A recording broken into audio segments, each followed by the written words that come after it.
अस्सलाम वालेकुम students, welcome to Iman learning. Students, today's topic is life cycle of bacteriophage. Previous lecture में हमने life cycle of bacteriophage का एक पार्ट पढ़ा था जिसमें हमने डिस्कस किया था लाइटिक साइकिल को। ओके, सो आज का जो हमारा लेक्चर है वो है लाइसोजेनिक साइकिल पे, जो कि इसका सेकंड साइकिल है बैक्टीरियोफेज का। ओके, बैक्टीरियोफेज आपको पता है दो साइकिल में अपने आप को रेप्लिकेट करता है। First is lytic cycle and second is lysogenic cycle. Okay, lytic cycle को हमने प्रीवियस लेक्चर में डिस्कस कर लिया था, जो था मास्टर एंड स्लेव रिलेशनशिप के बारे में, यानी कि किस तरह डीएनए जो है वो वायरस का डीएनए रेप्लिकेट करता है इनसाइड द होस्ट सेल और अपने जैसे डीएनए को रिप्रोड्यूस करवाता है। ओके, और इस साइकिल में क्या था कि जो वायरस था वो मास्टर था और बैक्टीरिया स्लेव था, एंड बैक्टीरिया ब्रस्ट हो चुका था और बैक्टीरिया की डेथ हो चुकी थी। ओके, लाइटिक साइकिल में। बट लाइसोजेनिक साइकिल में ऐसा नहीं होता।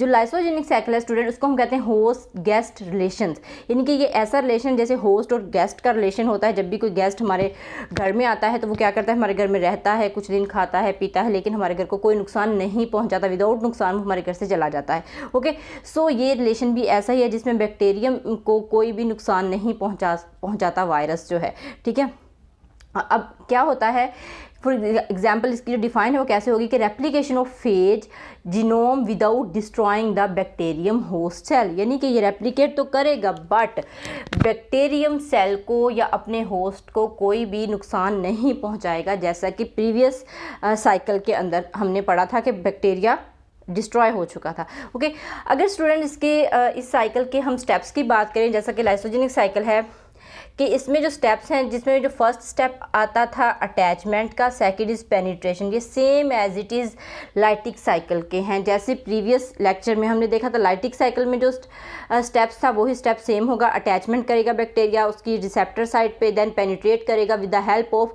Lysozyme enzyme. ओके, और वो इंजाइम सिक्रीट होगा तो बैक्टीरिया की जो स्किन है वो डिजोल्व हो जाएगी और वहाँ से उसका डीएनए इनकॉर्पोरेट कर जाएगा या फिर इंजेक्ट कर जाएगा within the host cell. Okay, so let's हम चलते हैं इसकी डायग्राम की तरफ ताकि आपको इजीली समझ आ सके। आज का लेक्चर बहुत ही सिंपल है। ओके, तो इसके स्टेप्स को आपने गौर से देखना है कि क्या हुआ कि यहाँ पे हमारे पास है अटैचमेंट। ओके, अटैचमेंट हुई, मैंने एक ही डायग्राम में बता दिया था क्योंकि हमने लाइटिक साइकिल में सारा प्रोसेस पढ़ लिया था अच्छे से। सो यहाँ पे क्या हुआ कि इसने अपना डीएनए इंजेक्ट कर दिया है इनटू द बैक्टीरियम सेल। ये हमारे पास है बैक्टीरियम सेल, ओके, जिसको हमने बोला है होस्ट सेल। ओके, ये इसका होस्ट है और होस्ट क्या है, बैक्टीरियम। ओके, एंड क्या हुआ नेक्स्ट स्टेप पे, क्या हुआ, पेनिट्रेशन हुई। पेनिट्रेशन यहाँ पे हो चुकी है और नेक्स्ट स्टेप पे क्या हुआ, हमारे पास जो डीएनए था वायरस का डीएनए वो अटैच हो गया विद बैक्टीरियल डीएनए। इस प्रोसेस को हम कहते हैं इंटीग्रेशन। ओके, यानी कि viral DNA attach bacterial DNA, viral DNA जो है वो बैक्टीरियल डीएनए के साथ अटैच हो चुका है। अब इसके बाद क्या होना है, यहाँ पे आपने चीज़ समझनी है। इसके बाद स्टूडेंट्स कि जो बैक्टीरिया है वो नॉर्मली तरीके से रिप्रोड्यूस करेगा, जिसको हम कहते हैं एसेक्सुअल रिप्रोडक्शन इन बैक्टीरिया। अब बैक्टीरिया का एक जो स्टेप है जिसमें वो एसेक्सुअल रिप्रोड्यूस करता है उसको हम बाइनरी फिशन भी बोलते हैं। ओके, बाइनरी फिशन में क्या होता है कि सिंपली सेल एक सेल से दो सेल में डिवाइड हो जाता है अपने डीएनए को डिवाइड करके। ओके, तो यहाँ पे क्या हुआ, डीएनए दो बन गए। यहाँ पे एक डीएनए था जिसमें शामिल था वायरल डीएनए और बैक्टीरियल डीएनए, और नेक्स्ट स्टेप में आपने क्या देखा, ये दो डीएनए बन चुके हैं और दरमियान में एक लाइन आपको नजर आ रही है, ये शो कर रही है बाइनरी फिशन को। ओके, ये लाइन जब डिटैच हो जाएगी तो एक से दो सेल बन जाएंगे। ठीक है, ओके, और नेक्स्ट प्रोसेस में यहाँ पे क्या है कि एक बैक्टीरियल सेल से दो बैक्टीरिया बन चुके हैं, यानी कि डॉटर सेल प्रोड्यूस हो चुके हैं। ओके, इस प्रोसेस को हम कहते हैं बैक्टीरिया के अंदर बाइनरी फिशन, जो कि एसेक्सुअल रिप्रोडक्शन होती है। ओके, देन अब यहाँ से यहाँ तक थोड़ा सा समझने की बात है कि क्या वो फॉर एग्जाम्पल किसी भी वजह से जिसमें कोई भी फैक्टर इन्वॉल्व हो सकता है, for example environmental factor involve हो गया।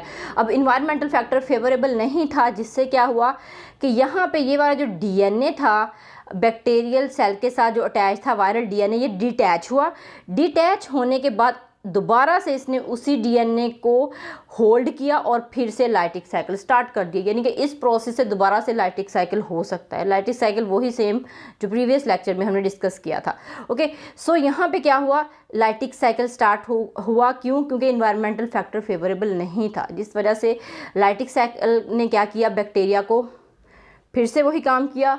उसको पकड़ के उसको जो है उसकी बायोसेंसरिक मशीनरी पे होल्ड हासिल किया और फिर अपने जो डीएनए थे, अपने क्रोमोसोमल कंपोनेंट थे या अपने डीएनए कंपोनेंट थे वो बनाए, और बनाने के बाद बैक्टीरिया की लाइसिस कर दी और वायरस या प्रोफेज इसने रिप्रोड्यूस कर लिए। ओके, अब इस प्रोसेस को मैंने यहाँ पे लिखा भी है, इंपॉर्टेंट शॉर्ट क्वेश्चन है आपका, ठीक है, ये शॉर्ट क्वेश्चन बनता है, साथ साथ इस चीज़ को नोट किया करें जो मैं शॉर्ट क्वेश्चन बताती हूँ, क्योंकि इंपॉर्टेंट होते हैं, वो पेपर के अंदर आपसे पूछे जा सकते हैं, ना सिर्फ पेपर के अंदर बल्कि जब आपका क्लास टेस्ट होता है तो क्लास टीचर भी आपसे ये क्वेश्चन कर सकती है। ओके, जैसे रिवाइज करते हैं ना, लेसन रिवाइज करना होता है कि आप लोग जल्दी से लेसन रिवाइज करें, मैं सुनती हूँ अभी, तो उसमें ये क्वेश्चन छोटे छोटे टीचर जो है अराइज करती है, फिर आपसे पूछती है, तो ये कॉन्सेप्ट आपको क्लियर होने चाहिए।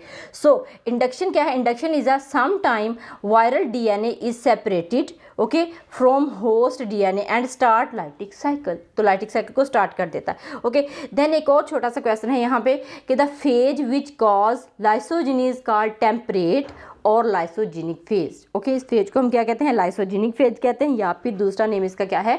Temperate phase. ओके, तो ये जो पॉइंट्स हैं ये भी आप लोगों ने अपने याद रखने, कॉन्सेप्ट को क्लियर करना है। ये था हमारा बहुत ही आसान छोटा सा टॉपिक जो था about lysogenic cycle of bacteriophage. So अगर आपको किसी पॉइंट की समझ ना आई हो तो आप मुझे कमेंट सेक्शन में लाजमी पूछिएगा और मेरे वीडियो को शेयर कीजिएगा अपने दूसरे स्टूडेंट फ्रेंड्स के साथ। ओके, अल्लाह हाफिज़। इंशाल्लाह नेक्स्ट मिलेंगे नेक्स्ट लेक्चर के साथ। थैंक यू, अल्लाह हाफिज़।